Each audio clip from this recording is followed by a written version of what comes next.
بسم الله الرحمن الرحيم الحمد لله رب العالمين والصلاة والسلام على سيدنا محمد وعلى آله وأصحابه أجمعين أما بعد الحمد لله. We continue our kitab سفينة الصلاة in the madhab of Imam Shafi'i رحمه الله تعالى.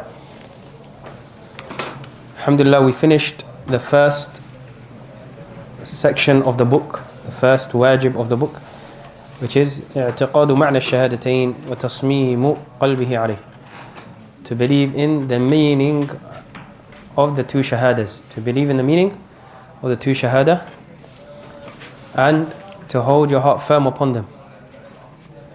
Then we moved on to the second part of the book, which was for someone to learn. The second thing that was wajib is for someone to learn the conditions, the pillars and the breakers of your salah.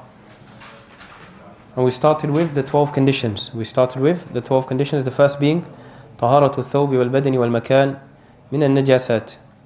And under that condition we mentioned 4 points. The first one was the types of najasa, which we mentioned 15 with some exceptions. Then we mentioned how to remove najasat based on the different levels and whether they're ayniyah or hukmiyah. Then we moved on to how to clean yourself after using the toilet. And finally, in that condition, we moved on to ahkamul ma, the rulings pertaining to water. Then we moved on after that to the second condition of salah, the second thing that is required for you to come with before salah, for your salah to be correct, which was طهارة بالوضوء والغسل. And we mentioned under this condition, which is for purity through wudu and ghusl, that there's 4 things we're going to mention. The first being the pillars or the obligatory acts or the wajibat of wudu. Second being the breakers of wudu. The third being what makes a ghusl wajib. When do I need to do ghusl? And the fourth being the things that are wajib for someone if they want to make ghusl, the wajibat of ghusl. We took last week the first of these 4 points, being the compulsory acts of wudu. Who can remind us how many compulsory acts of wudu are there? 6. The first being? Intention. Tell us the rest.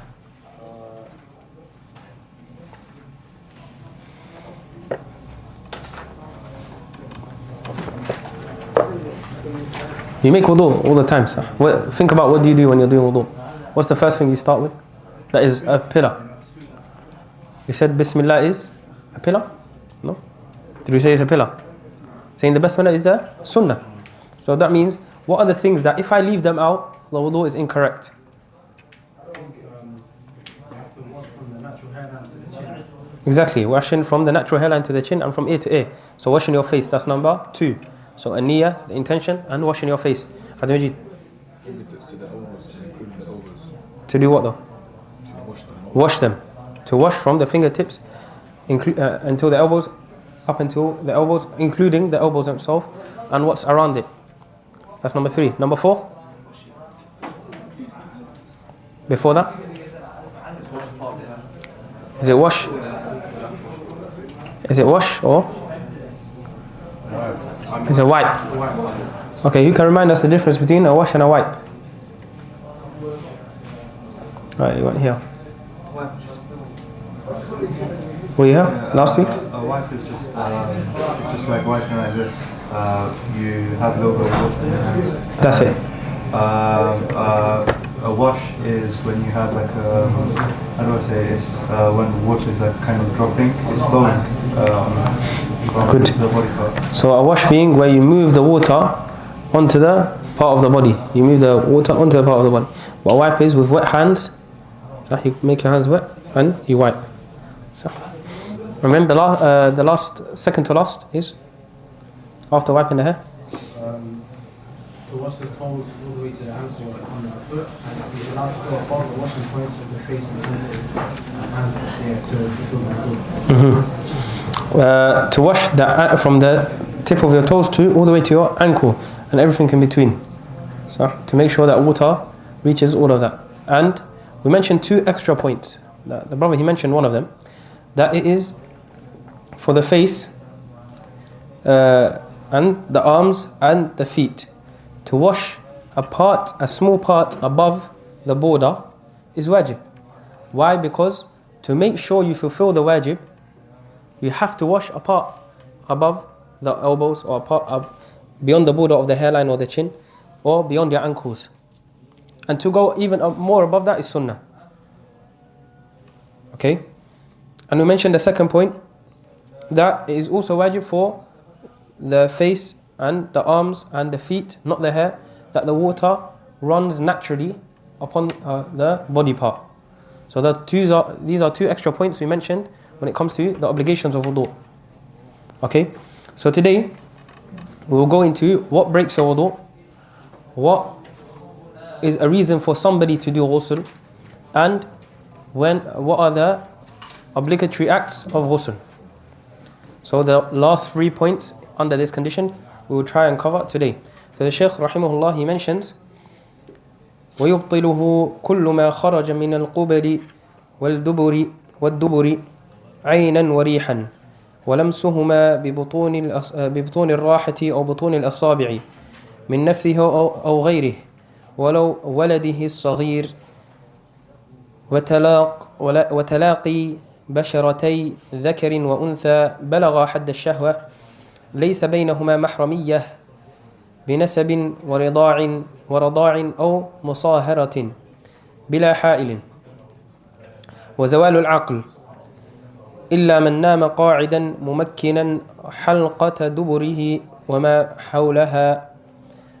وأما الغسل فيجب على الرجل والمرأة إذا خرج لأحدهما مني في يقظة أو نوم ولو قطرة وإذا أولجت الحشفة في دبر أو قبل وإن لم يخرج مني ولا وقع انتشار. ويجب على المرأة إذا انقطع حيضها أو نفاسها أو ولدت ولو علقة. وفروض الغسل 2: أو الأول نية الطهارة للصلاة أو رفع الحدث الأكبر أو نحوهما بالقلب مع أول جزء يغسله من بدنه، فما غسله قبلها لا يصح فيجب إعادة غسله بعدها. الثاني تعميم بدنه بالماء البشرة والشعر، فيجب غسل باطن كثيفة الشعر، ويجب غسل ما يراه الناظر من الأذن وما يظهر حالة التغوط من الدبر وطبقاته وما يظهر من فرج المرأة إذا جلست على قدميها وباطن القلفة من لم يختن وما تحتها، فيجب أن يجري الماء بطبعه على كل ذلك. So this finishes the second of those conditions. So we mentioned the 4 points, which was the first, which was the obligations of wudu, which we've done. The second, what we're going to go through today, is the things that break your wudu. So the Shaykh mentions وَيَبْطُلُ كُلُّ مَا خَرَجَ مِنَ الْقُبْرِ وَالدُّبْرِ عَيْنًا وَرِيحًا. There are 4 things that break your wudu. There are 4 things that break your wudu.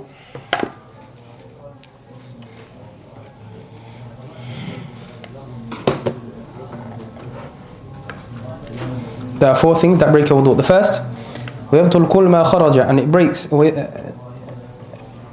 everything ما خرج من القبل والدبر, what releases or what exits من القبل والدبر عينا وريحا, from the front or back private part, something that is physical or even wind. عينا, physical and can be seen and has a color or taste or smell. So, وريحا,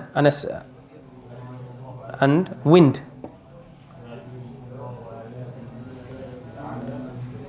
So that is the first thing that breaks your wudu. Anything that releases from the front or back private part, عينا or rihan.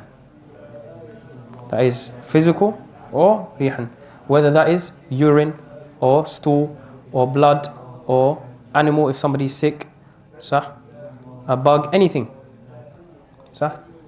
Sometimes when people go to the hospital, they use the back passage for temperature measuring.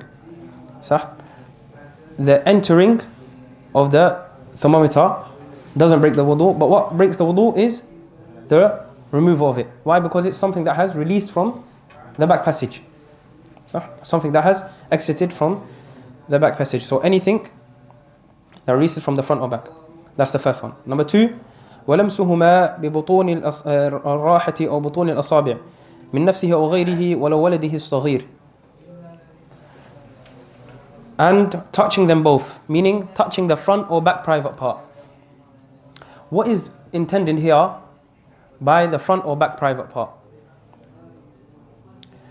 By the front private part,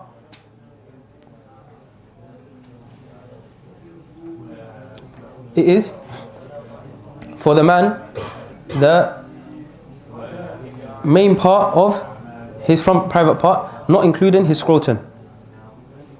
So if someone was to touch with their hands, maybe they're cleaning themselves, for example, their private part, it will only break their wudu if it's from the shaft. Is that clear? But the Shaykh mentions بِبُطُونِ الرَّاحَةِ أو بُطُونِ الْأَصَابِعِ. It has to be with the palms of your hand, so this part, صح? أو بُطُونِ الْأَصَابِعِ, or the palms of your fingers, so the inner parts of your fingers. We can summarize that by, if you put your hands together, anything you can't see. So all of this, if you touch your private part with any of this, then it is what breaks your wudu. And what is considered the back private part is anything that is not seen when the person is standing. Anything that is not seen when the person is standing. Is that clear? Yeah? Anything that is not seen when the person is standing.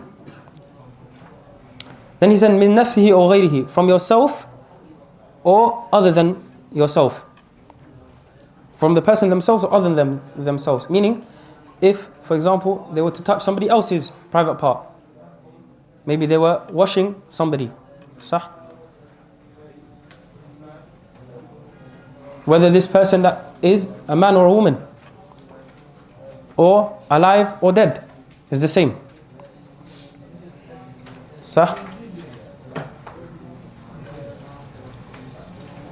And he says, وَلَوْ وَلَدِهِ الصَّغِيرِ, even if it is their child, their young child, meaning when they're changing or cleaning them, their child, if they are to touch their palms of their hands to their child's private part when cleaning them, then that breaks their wudu. So the second thing that breaks your wudu is touching the private parts from the front or the back with the palms of your hands or the palms of your fingers, from yourself or anyone else, even if it is your small child. Any age. So it's mentioned this because sometimes people give this as an exception. Even if it's a baby. Now. We have a blood, we wash someone and blood. Yeah. Good question. This one, it has to be skin to skin. So obviously if you're wearing, so for example, if somebody touches their own private part but above their clothes, does that break their wudu? No. Why? Because there's a barrier. صح? Same thing if you wear a glove when you're washing somebody, same thing. صح? Good question. So that's the second thing. The third thing that breaks somebody's wudu is وتلاقي بشرتي ذكر وأنثى بلغا حد الشهوة ليس بينهما محرمية بنسب أو رضاع أو مصاهرة بلا حائل.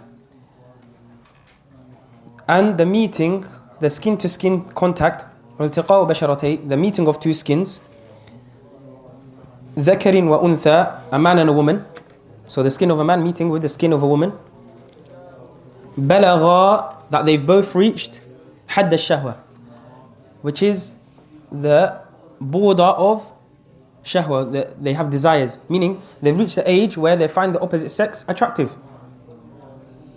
Sah?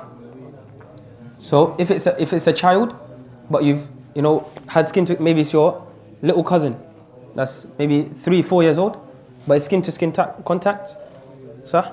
That wouldn't break your wudu because they haven't reached the age of desire. Sah? So they both have to have reached the age of desire. Then he mentions, is it every single woman that meet and every single man that touch each other? No. If you were to touch or hold your sister or your mum or your their hand, for example, it says لَيْسَ بَيْنَهُمَا مَحْرَمِيَّةٌ. There's nothing between them in terms of mahramiyah. They're not mahram to each other. And the mahram, he mentions, he said بِنَسَبٍ وَرَضَاعٍ أو رضاع أو مصاهرة, can be of 3 categories. The mahram can be of 3 categories. Write this down, it's important. The mahram can be of 3 categories. بِنَسَبٍ, through lineage. أو رضاع, or it can be through breastfeeding. أو مصاهرة, or through marriage and through in-laws and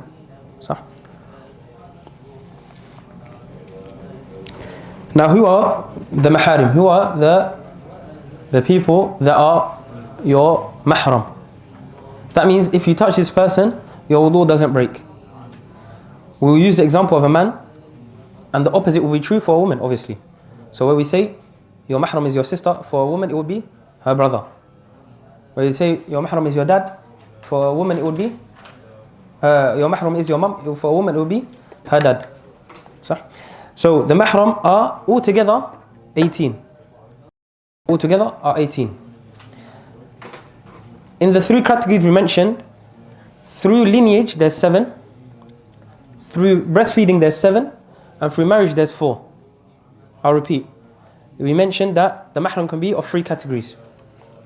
Through lineage there's 7, through marriage there's 4, and through breastfeeding there's 7 as well. The 7 for breastfeeding and the 7 for lineage are the same. Okay. And who are they? Obviously the 7 for the lineage, let's start with those, is your mum. And anyone above. So your mum, your grandma, your great grandma, and so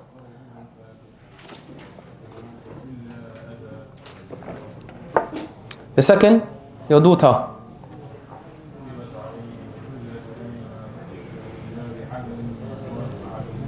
The third, your sister.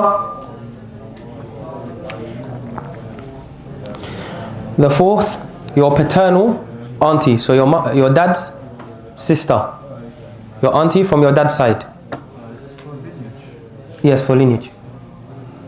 So how many have you got? Your mum, your daughter, your sister, your paternal auntie. The fifth, your maternal auntie. So your mum's sister.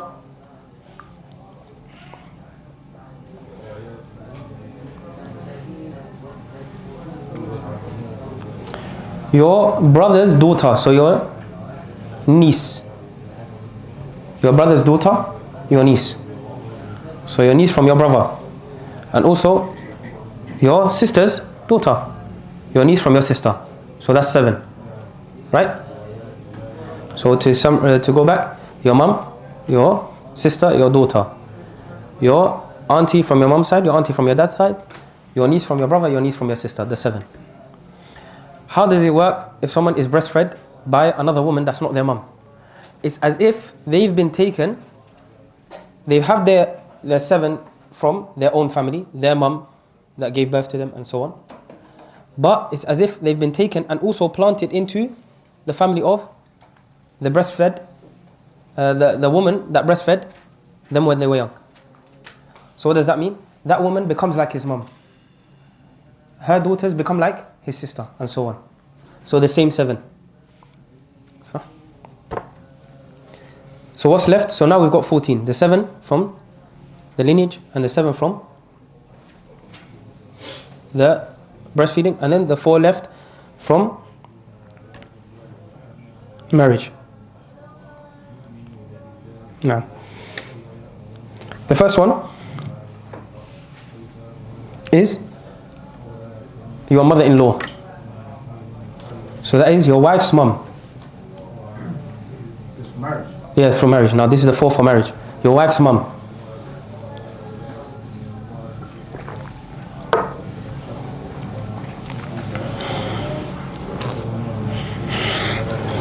The second is your daughter-in-law. So your son's wife.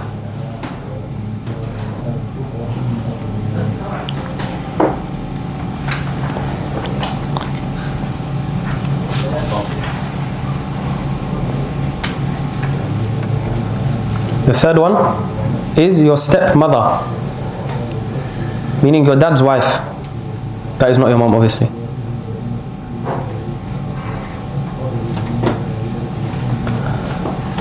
And the fourth one is your stepdaughter, who is your wife's daughter that is not your daughter. Is that clear? Yeah? Those are the four from marriage. So those are 18 altogether. I don't mind spending longer on this because it's important. So notable things that are missing here. Anyone outside of these 18, if you touch them, even if it's an accident, you make wudu. Notable things are missing. And this is a mistake that happens a lot.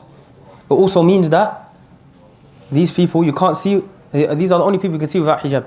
Anyone outside of this you can't see without hijab. You have to lower your gaze. So, your cousin, so your auntie's daughter, is not your mahram. This is someone you can marry. So it's like a stranger. As in, if you touch them, your wudu breaks. If you see them without hijab, you shouldn't do that. So on.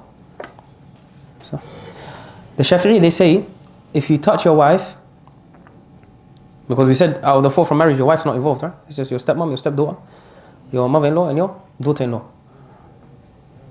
They say if you touch your wife, even without shahwa, it breaks your wudu. The other four madhahib have different opinions. Some saying that it is only if there's arousal, then it breaks your wudu. Some saying that it never breaks your wudu, even if there's arousal. It doesn't break your wudu. So there's a different of opinion, but the Shafi'i, they say that if you touch your wife, it breaks your wudu. I can't say. I just teach what's in the book. But those are the difference of opinions. InshaAllah. Okay. The rest of the 2 points, let's finish. Okay. So he said, we went into that because we said the third thing that breaks your wudu is the meeting of skin-to-skin contact with a man and a woman that have reached the age of shahwa, desires, that there's no mahram between them, there's no border of mahramiyya between them. The last point is bila ha'ilin, without a barrier. So if there is a barrier, like a glove or we're not talking about halal and haram here. We're talking about does it break your wudu. That doesn't mean go wear gloves and shake any woman's hand that you want. But it means it doesn't break your wudu. Do you understand? Okay? So it has to be without a barrier. Then it breaks your wudu. Okay? The last thing that breaks your wudu, the last breaker of wudu is وَزَوَالُ الْعَقْلِ, and the loss of consciousness. إِلَّا, and we mentioned this before in the previous book, إِلَّا مَنْ نَامَ قَاعِدًا مُمَكِّنًا حَلْقَةَ دُبُرِهِ وَمَا حَوْلَهَا, except the person, so it's whoever sleeps, زَوَالُ الْعَقْلِ, the removal of consciousness, the loss of consciousness, whether you faint or sleep or go into a coma. When you wake up, your wudu is gone. Illa, except in this one condition where the person is sitting firmly on the floor with their backside firmly on the floor. For example, how the brother is sitting there, how you're sitting. So, let's see someone that's not sitting like that. Maybe not like you, because you're sort of leaning. Sah? Does that make sense? So that is the one condition, that if someone sleeps in that state like this and wakes up, they are allowed to pray because their wudu isn't gone. That is the one exception where sleep doesn't break your wudu. Sah? Okay, let's try get some more done, inshaAllah. وَأَمَّا الْغُسْلُ, and we'll leave questions to the end. As for ghusl, now we have 2 more points left, right? What is the things that make ghusl wajib?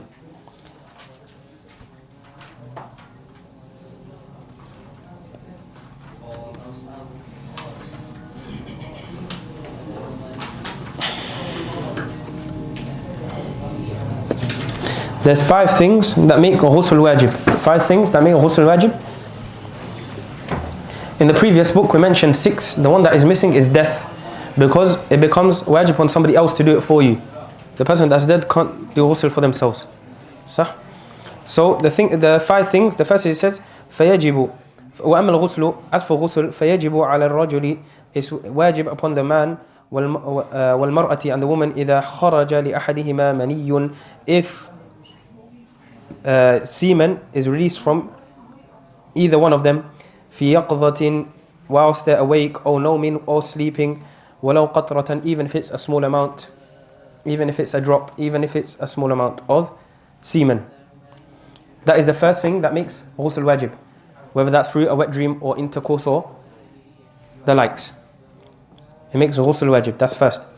وإذا, and it's also wajib, أولجت الحشفة في دبر أو قبل وإن لم يخرج مني ولا وقع انتشار, and if the tip of the man enters into the front or back private part, وإن لم يخرج مني, and even if there's no semen that comes out, ولا وقع, and there's no intishar, arousal. Even if there's no arousal and there's no semen that comes up, the entering is a reason for the tip of a man is a reason for ghusl. That is the second reason. ويجب على المرأة, and it's wajib upon the woman, إذا انقطع حيضها, if her period finishes. That is number 3. Number 4, أو نفاسها, is the postnatal bleeding, the bleeding that a woman goes through after she gives birth. And the last one, number 5, أو ولدت ولو علقة, or if she gives birth, ولو علقة, even if the term is not carried all the way to the end of the 9 months, she maybe miscarries. And he says ولو علقة, even if it's a blood clot that she gives birth to, that is early on, she only gives birth to a blood clot, then in that case she still needs to do ghusl.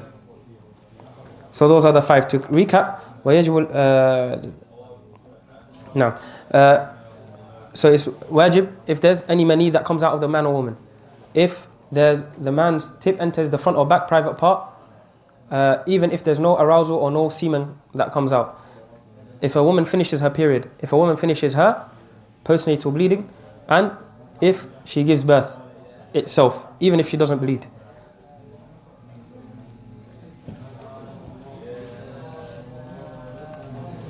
And we're going to run over time a little bit. We're going to spend the last 5 minutes because I really want to get this done. The last point, what are the furud? Number 4 is if her birth, after birth, the woman bleed, and when that stops is when she needs to do ghusl. Okay, وَفُرُودُ الْغُسُلِ اثْنان, and the compulsory, and that's the last point out of the 4 that we mentioned for this condition. The compulsory acts of ghusl are 2. The compulsory acts of ghusl are 2. Al-awwalu, and the first one is an-niyyah. Niyyatu at-taharati lis-salah. You can make the niyyah for purity for salah. That could be your intention. Or رفع الحدث الأكبر, or to remove the major spiritual impurity. This is similar to what we studied in wudu. You can make different types of niyyah. أو نحوهما, or anything like them. بالقلب. Where does it happen? In the heart. When does it happen? مع أول جزء يغسله من بدنه. With the first part that they wash, the person washes from their body. Then he mentions فما غسله قبلها. What he washed before that, before making the intention, لا يصح. It's not correct. It doesn't count towards their ghusl. For example, I've started my ghusl, I've washed my left arm, for example. صح? Then I make the intention for ghusl and then I wash the rest of my body. That washing of the left arm doesn't count. I have to go back and wash that left arm, even though it's already washed, because I didn't make the intention for ghusl. Okay, والثاني, and the second, تعميم بدنه بالماء, to cover the entire body in water. البشرة والشعر, the skin and the hair, the entire body. فيجب غسل باطن كثيف الشعر. It is wajib to wash the underside of thick hair as well. So we made an exception in wudu for the face if somebody has a thick beard. But that's not an exception in ghusl. You have to wash even under the thick beard. ويجب غسل ما يراه الناظر من الأذن. And it's also wajib for you to wash what a person can see from your ear. So you don't need to go all the way inside, but what a person can see from your ear, you need to wash. وما يظهر حالة التغوط من الدبر وطبقاته. And what is seen, what is able to be seen when a person is in the position. So obviously this doesn't happen now, but maybe back home there's the toilets that are on the floor, and for someone to use the toilet they have to squat. In that position, what is seen from their back private part, they also need to wash. And وطبقاته, and its folds. So if someone's a bit bigger, صح, they have to wash in between their folds as well. وما يظهر من فرج المرأة إذا جلست على قدميها. And same for the woman, if she is to squat, what is seen from her front private part, she needs to also wash in her ghusl.